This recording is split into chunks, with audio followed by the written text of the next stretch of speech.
మత్తయి సువార్త 5వ అధ్యాయము 8వ వచనం. అందరూ తీయాలి, బైబిల్ చూడాలి. పిల్లలు ఎవరైనా కొంచెం ఏదైనా డిస్టర్బ్ చేస్తే కొంచెం బయటికి తీసుకెళ్ళిపోయి మళ్ళీ వాళ్ళని లోపలికి తీసుకొచ్చుకోండి. ఓకే. హృదయ శుద్ధి గలవారు ధన్యులు, వారు దేవుణ్ణి చూచెదరు. హృదయ శుద్ధి గలవారు ధన్యులు, వారు దేవుణ్ణి చూచెదరు అన్న విషయాన్ని మనం పోయిన వారం చూసుకోవడానికి ప్రయత్నం చేశాం. అంటే హృదయము శుద్ధి లేకపోతే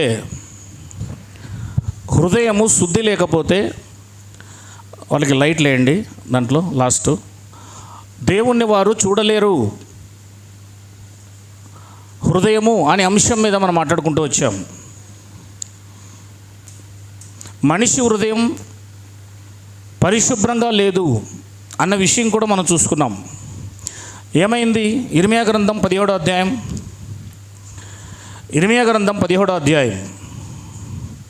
9వ వచనం. హృదయము అన్నిటికంటే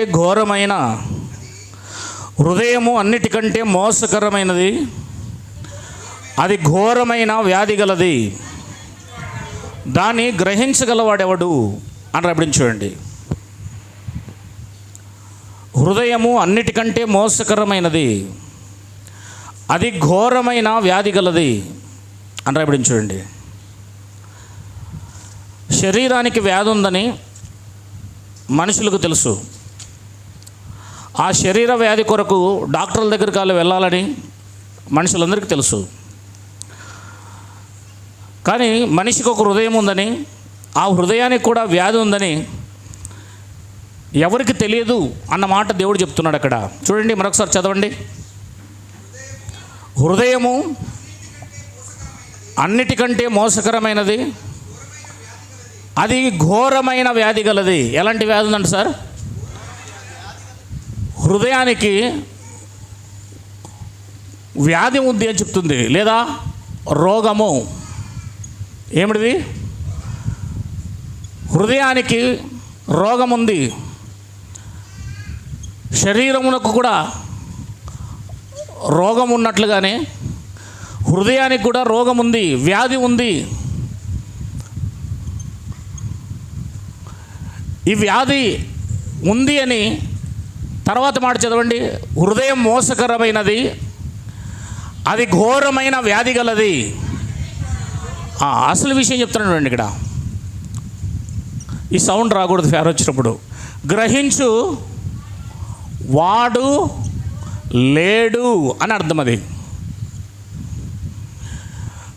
ఒక మనిషికి రోగం ఉంది, దానికి హృదయానికి ఉంది. దేనికి ఉంది?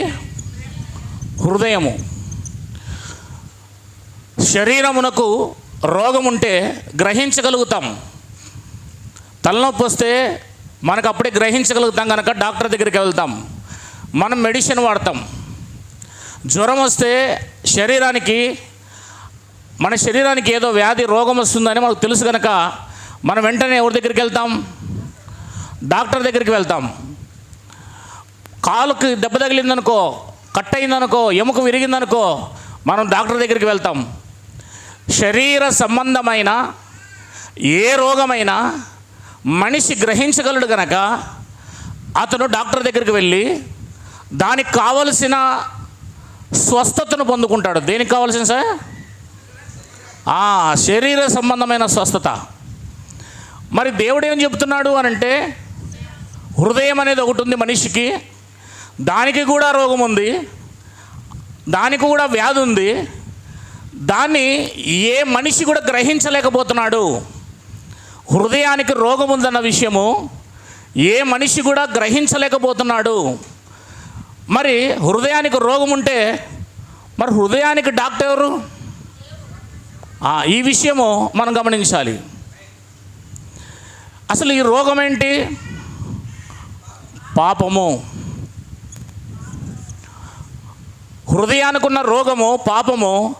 శరీరానికి రోగం వస్తే అది పాపం కాదు, అది శరీరములో దౌర్భాగ్య స్థితి. అంటే దాని యొక్క ఆహారం తినే విషయంలో కానీ, మనం తీసుకునే విషయంలో కానీ అభద్రతగా మనం ఉన్నప్పుడు దెబ్బలు తగిలే విషయంలో కానీ అది వచ్చేది, దానికి పాపం కాదు.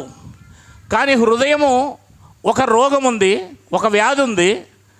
ఆ హృదయంలో వ్యాధి ఉందని, హృదయంలో రోగం ఉందని ఏ మనుష్యుడు కూడా ఏం చేయలేకపోతున్నాడు, ఏ మనుష్యుడు కూడా గ్రహించలేకపోతున్నాడు. కనుక హృదయానికి వ్యాధి ఉంది అని, హృదయానికి రోగం ఉందని ఎవరు చెప్పాలి ఇప్పుడు? కేవలం దేవుడు చెప్పాలి. తర్వాత మాట చదవండి.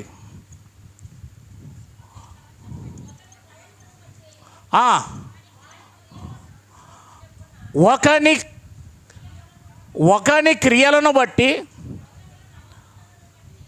సరిగ్గా చదవాలి, ఒకని ప్రవర్తనను బట్టి వాని క్రియల ఫలము చొప్పున ప్రతీకారము చేయుటకు దేవుడనే నేను హృదయములను పరిశోధించువాడను. ఇది మ్యాటరు. దేవుడు దేని పరిశోధిస్తాడు? హృదయాన్ని పరిశోధిస్తాడు. హృదయ పరిశోధకుడు ఎవరు ఇప్పుడు? దేవుడు. అంటే శరీరాన్ని పరిశోధించేవాడు శరీర సంబంధమైన డాక్టర్ చౌదరి గారు, లేదా గవర్నమెంట్ డాక్టర్ ఎంబీబీఎస్ చేసింటారు కదా. ఆ డాక్టర్లు మన ఆ యొక్క శరీరమును శోధించి, శరీరాన్ని పరిశోధించి, శరీరములో ఉన్న రోగం ఏదో ఎంఆర్ఐ ద్వారా, సిటీ స్కాన్ ద్వారా, రక్త పరీక్ష ద్వారా, అనేక రకాల పరీక్షలను బట్టి మన శరీరం లోపల భాగములో, బయట భాగములో ఏ రోగాలు ఉన్నాయో నిర్ధారణ చేసి ఆ రోగానికి ఉన్న మెడిసిన్ను లేదా మందులను మనిషి శరీరానికి ఇచ్చి ఆ శరీరం మరలా తిరిగి గాడిలోకి వచ్చేటట్టుగా, ట్రాక్ మీదకి వచ్చేటట్టుగా, నడిచేటట్టుగా, రోగం బాగయ్యేటట్టుగా చేసే బాధ్యత డాక్టర్స్దే. మరి హృదయమును కూడా పరిశోధిస్తున్నాడు దేవుడు. హృదయములో ఏముంది అంటే రోగం ఉంది. ఆ రోగము ఏమిటి అని ఆలోచిస్తే మనము మార్కు సువార్త 7వ అధ్యాయం 21వ వచనం నుంచి చూసుకున్నాం. మనం మార్కు సువార్త 7వ అధ్యాయము 21 నుంచి చూసుకున్నాం. ఏమున్నాయో ఒకసారి చూడండి. ఇక్కడ రాయి, లోపల నుండి అనగా, అర్థం చేసుకుంటున్నారా? లోపల నుండి అనగా మనిషిని హృదయములో నుండి ఏమొస్తాయంట చెప్పండి. మనిషిని హృదయములో నుండి ఏమొస్తాయి అంటే హృదయములో ఉన్న రోగము యొక్క లక్షణాలు.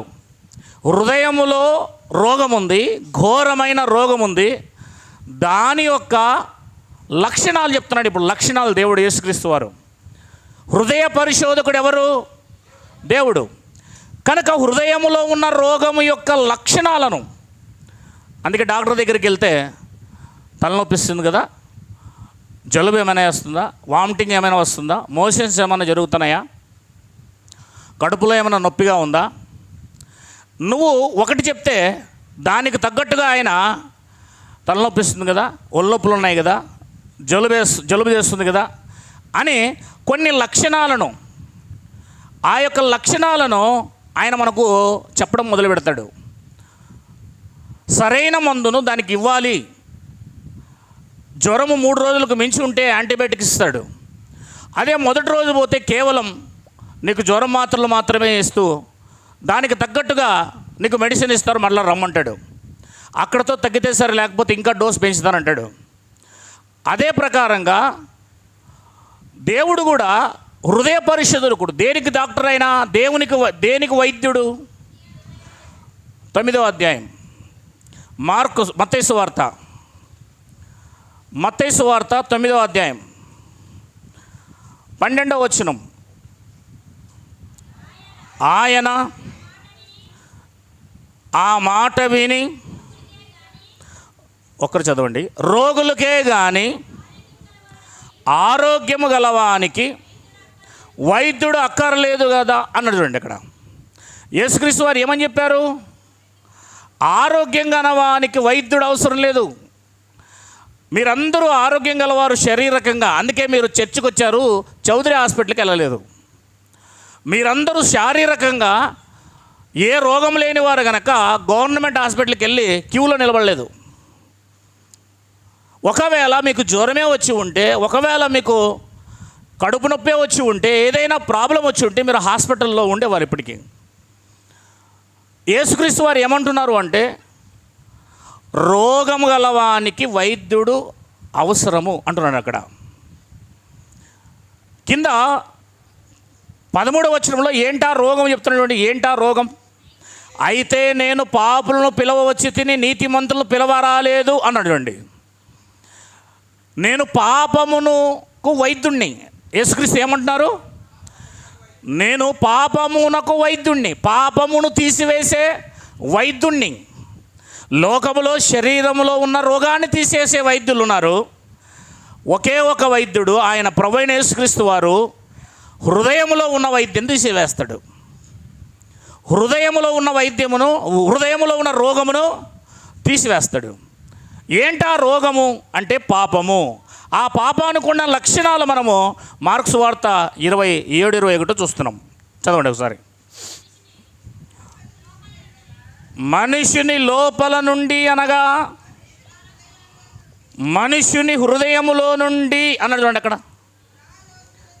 ఎక్కడి నుంచి వస్తాయంట సార్? ఎక్కడి నుంచి వస్తాయి? హృదయం. శరీరములో నుండి అనలేదు. మనిషిని హృదయములో నుండి ఏమొస్తాయి? దురాలోచనలు హృదయంలో నుంచే వస్తాయి. జారత్వం హృదయంలో నుంచి వస్తుంది.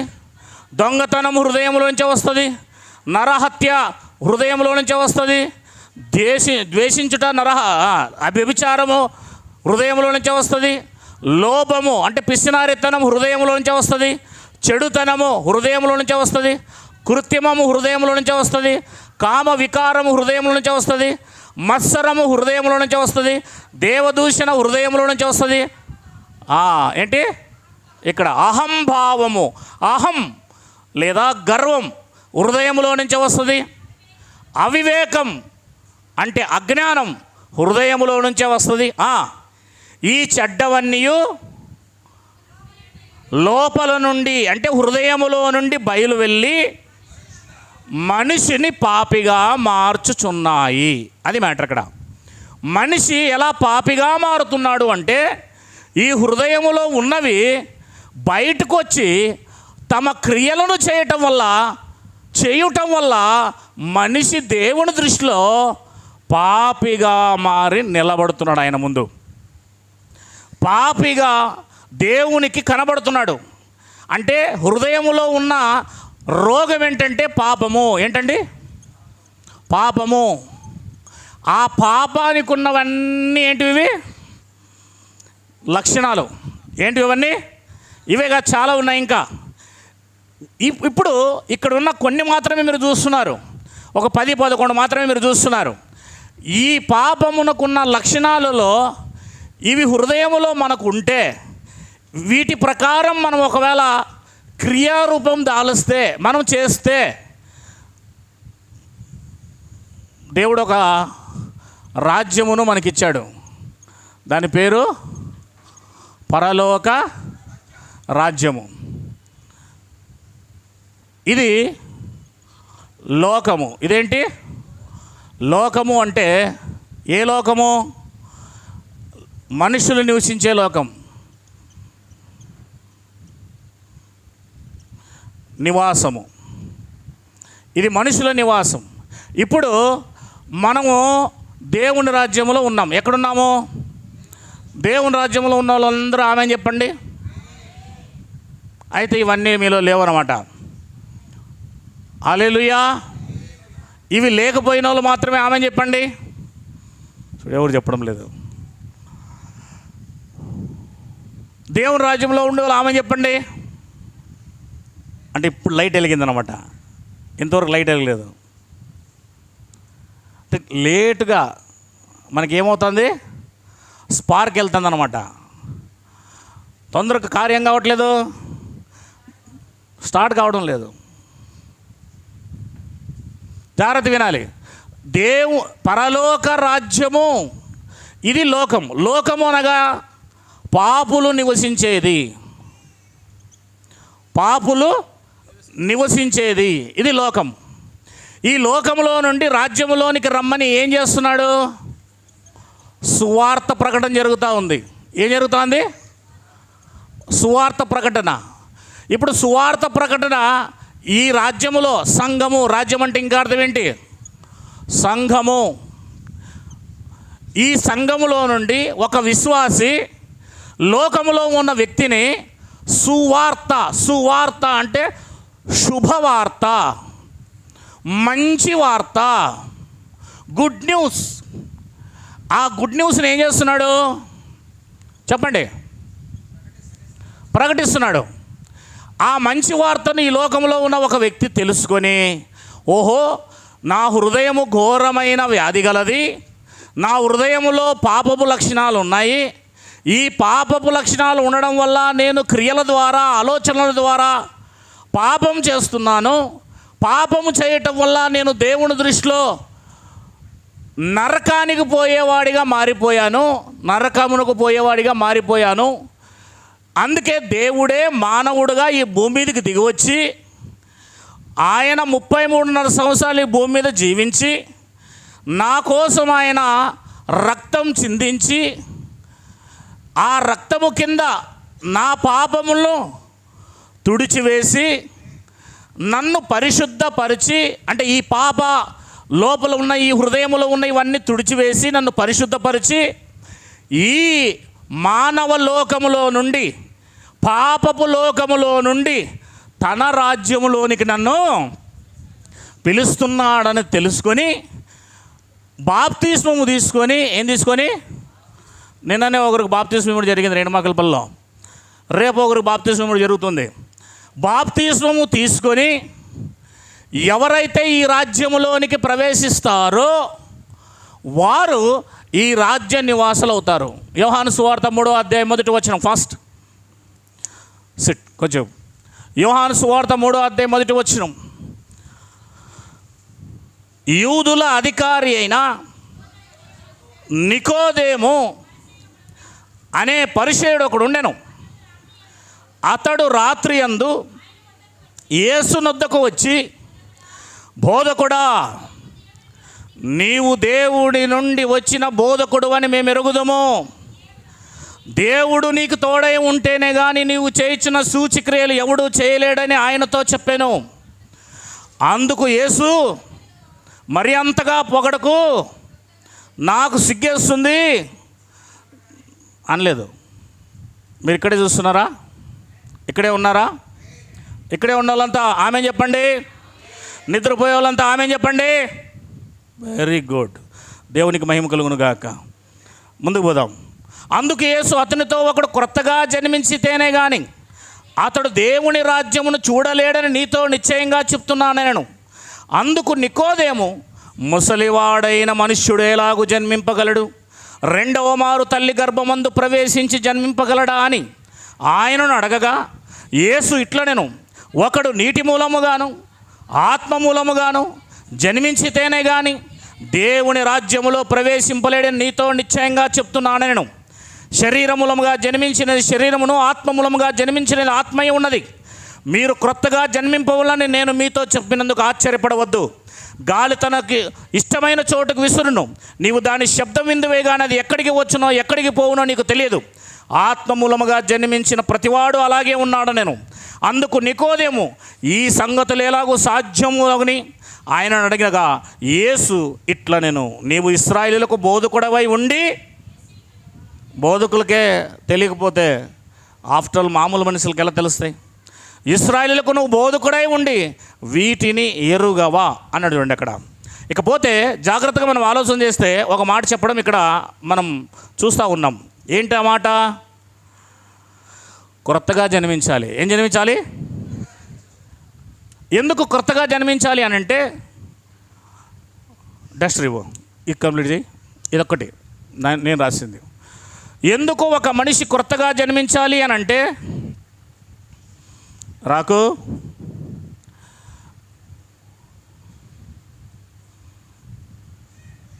పిల్లలు బయట పోతున్నారు.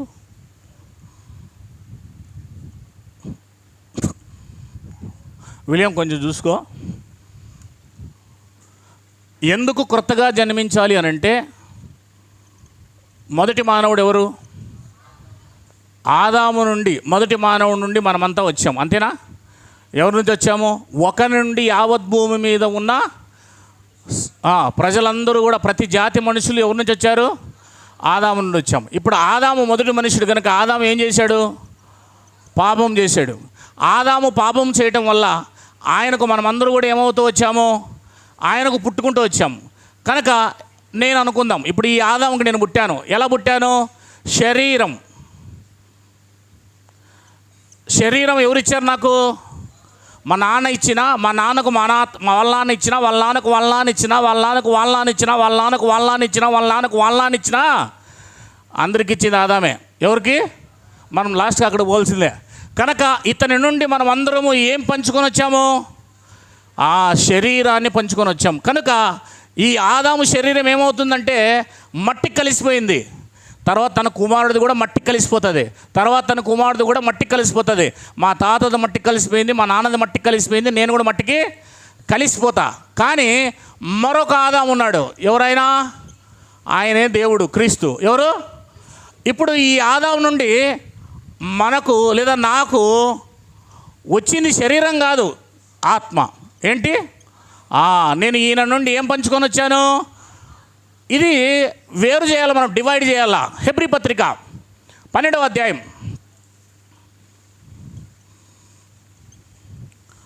7వ వచనం నుంచి చదవండి. శిక్షాఫలము పొందుటకే మీరు సహించుచున్నారు. దేవుడు కుమారునుగా మిమ్ములను చూచుచున్నాడు. తండ్రి శిక్షింపని కుమారుడు ఎవడు? కుమారులైన వారందరూ శిక్షలో పాలు పొందుచున్నారు. మీరు పొందని ఎడల దుర్బీజులే కానీ మరియు శరీర సంబంధులైన తండ్రులు మనకు శిక్షకులై ఉండిరి అని రాబడి. చూడండి, శరీర సంబంధమైన తండ్రులు ఎవరంట వీళ్ళు? ఇలా మన నాన్న మనకిచ్చింది ఏంటంటే, ఎబెనేజర్ వాళ్ళ నాన్న ఎబెనేజర్కి శరీర సంబంధమైన శరీరాన్ని ఇచ్చాడంతే. మన నాన్న శరీర సంబంధం అయినప్పుడు మనకేం పంచిస్తాడు? శరీరాన్ని పంచిస్తాడు. అర్థమవుతుందా నేను చెప్పేది? అంటే మనము ఎవరి రక్తము? ఎవరి రక్తము? ఆ శరీరానుసారంగా తండ్రి రక్తము. అంతేనా లేదా? తండ్రి యొక్క రక్తము తల్లి యొక్క గర్భాశయములోనికి వెళ్ళినప్పుడు ఆ గర్భాశయములో తండ్రి యొక్క రక్తం, ఆ రక్తపు గడ్డ ఫలదీకరణం చెంది 9 నెలల పాటు, ఎన్ని నెలలు? 9 నెలలు ఒక బిడ్డగా బయటకు వస్తాడు కదా, అది తండ్రి యొక్క ఆకారం. ఎవరి యొక్క ఆకారము? ఈ తండ్రిలో నుంచి వచ్చిన రక్తమే ఒక ఆకారాన్ని పుచ్చుకొని బయటకు వచ్చింది, అదే శరీరం. ఇప్పుడు ఈ యొక్క రక్త మాంసములతో వచ్చాం మనం. ఏమిటితో వచ్చాం? తండ్రి మనకు రక్తాన్ని పంచి మాంసాన్ని పంచాడు, ఈ లోక సంబంధమైన తండ్రి. కానీ పరలోక సంబంధమైన తండ్రి ఆయనకి ఏమి లేవు? రక్త మాంసములు లేవు, రక్తము మాంసము లేదు. ఆయన ఆత్మ. ఎవరైనా? అక్కడ చూడండి, దేవుడు ఆత్మ గనక అని రాబడి. చూడండి, దేవుడు ఎవరు? యోహాను సువార్త 4:24 దేవుడు ఆత్మ గనక అని రాబడింది. దేవుడు ఆత్మ. కనిపించే శరీరం ఆయనకు లేదు, మనలా నశించే శరీరం లేదు. కనుక ఈ భూమి మీద శరీర సంబంధమైన తండ్రులు శరీరాన్ని పంచుకుంటూ ఇచ్చారు. దేవుడు మనందరికీ ఆత్మను ఇచ్చాడు. దేవుడు ఏమిచ్చాడు? అందుకే మన శరీరములో ఏముందంట? ఆత్మ ఉంది. ఈ బయట ఉన్న కవచం ఏదైతే ఉందో ఇది శరీరం. ఈ శరీరం లోపల ఏముంది? ఆత్మ. ఇప్పుడు ఈ శరీరానికి ఒక హృదయం ఉంది. ఏముంది? మనిషికి ఏముంది? హృదయము. ఇప్పుడు శరీరానుసారమైన